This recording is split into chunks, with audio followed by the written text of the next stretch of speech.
Hey there. Oh, I am so excited to share this story because I had the craziest speaking engagement last night. And it came to me that the fact that it was so crazy and yet I managed to get 3 client leads from it, it reminded me that so many things can go wrong and so many things do not have to be put in place as long as 3 things are non-negotiable and you absolutely have them in place.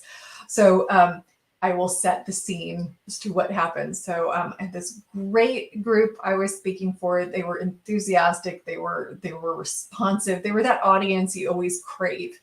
And it was ABWA Yuma. Shout out to ABWA Yuma for being so amazing and so patient. So I was virtual. I was coming into their live meeting in Yuma, Arizona with more clients, less. Oh, no, I was doing messaging, magnetize your messaging. So we get almost all the way through the Q&A. It's about 20 minutes in and my internet starts to go out. It just starts to go crazy. And I'm switching networks. I'm trying to get on my Wi-Fi. I mean, just like everything you can think of. I was trying to go through my phone. Just nothing was working. And I was so frustrated because this is what I do. And we had great rapport and everything felt like it was going great.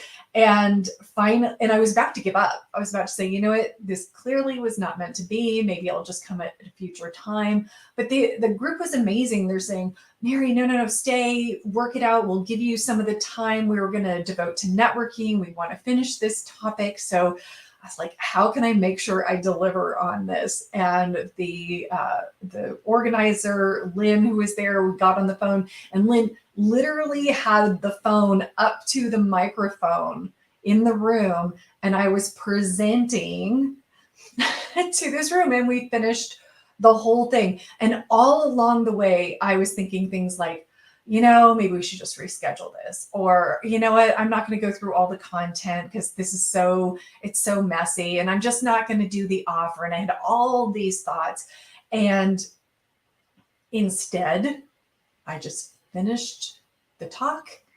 It was messy. Everyone was just delightful. We all felt like we really accomplished something amazing by the end of it all. And within 30 minutes, I had 3 new client leads.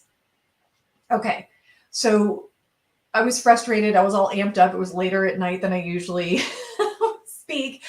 And in that moment of coming down off of the high of it all and the stress of it all, it occurred to me how people get very focused on the things that are not what speaking is about. It is not. People want to attract new business from their speaking, and they get distracted by technology. They get distracted by the presentation and the slide deck and just a lot of things that are not the deciding factors in generating new business from your speaking. And I am telling you, it is 3 things. And the first 2, everybody nails. I just don't even worry about it. And it's just the third thing that makes all the difference. Great presenters, if they don't do this third thing, they're not going to attract clients, not at the level they could be. Okay, so 3 things. Number 1 is you've got to be yourself. Everything was going sideways, and I just kept being myself, asking people how they were feeling, seeing how we could work together, having fun with it, being genuine, not trying to be like, oh, this never happens, or you just put on this face like everything's so perfect. And I didn't do that. You just stay yourself.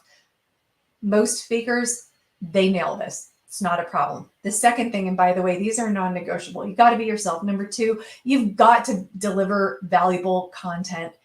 It makes me crazy when I watch a speaker and all they do is outline the problem. And at the end of the talk, people are really clear about the problem they're trying to tackle, but they've been given literally no value.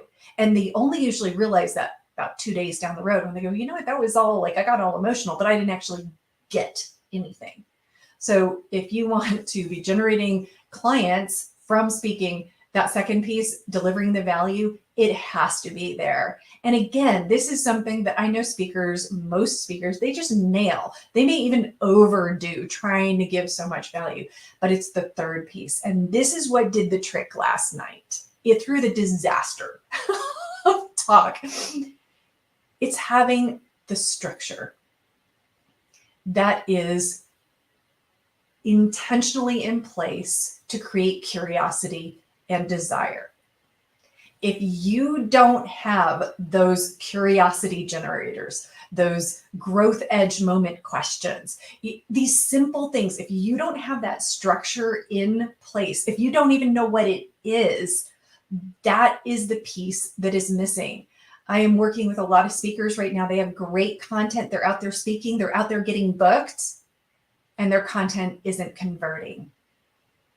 Now, when I talk about making sure your talk is strategized and has these elements in it, I'm not talking about turning it into a sales presentation. That's probably clear from the first two things I mentioned about being yourself and delivering value. Because I know I was trained by like the speaker coach back 10 years ago. And the whole time I just felt kind of gross because she was saying things like, I'd close 60% of the room and I didn't know why I didn't close 100%. And I watched her techniques and they felt icky.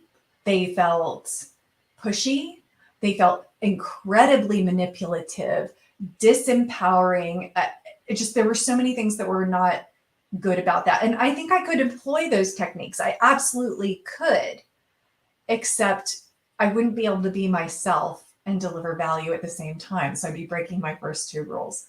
So if you've gone to speaker trainers and you've just had that feeling like, oh my God, any audience you go to, not everybody needs you. Not everybody loves you. It's okay. And the idea of closing 100% of the room is a big old ego trip. I know better than you. And yeah. Okay. I went on a tangent, but coming back, here's the thing is that even if you are not a tremendously talented or compelling speaker, even if your technology goes sideways, even if you have a small group you're speaking in front of, if you are yourself, you really stay true to who you are and embrace all of your wonderful brilliance and your weirdness, all of it together. That's number one, non-negotiable. Number two, deliver value. Don't try to get away with a puff piece. I know that nobody who comes into my sphere really do that, but deliver value. Those two I know speakers nail. And the third piece, that structure around it all, making sure that I think of it like this little container, and it's got some stuff in the middle. It's got some seeds you drop in along the way in your brilliant content, and then you close it out. I've got this great formula. It's the 90-second formula where it's 90 seconds to make your offer to the audience to talk with you further, and it converts like crazy. So anyway, make sure you have those three things. Last night's disaster story just like brought it home at another level that you can have a lot of things go wrong. But as long as you get your structure in place and you commit to that structure, no matter what's going on around you, you're going to be bringing in new business so that you're not falling into that trap of being a speaker whose audiences love you but don't hire you, doing it just for the visibility and feeling like speaking is a big waste of time. I hope you don't get to that point, because speaking serves on such a high level while you're also attracting new clients to your business if you have those three non-negotiables handled in your business. And I am from time to time going to do a 2-day intensive that's going to help you take your content and plunk it right into a structure so that you don't have to change a lot of who you are. I mean, you don't change who you are, but you don't have to change a lot of what you do. You just apply this structure and this strategy that has worked for speakers all over. So if you want more information about the intensive, let me know. I've got one coming up. I'm probably do them periodically, but I have one. It's at the end of April. So hope that helps. I hope that at least amused you to know that sometimes things go sideways and you just have to keep going. So best of luck with your speaking. Let me know how I can help.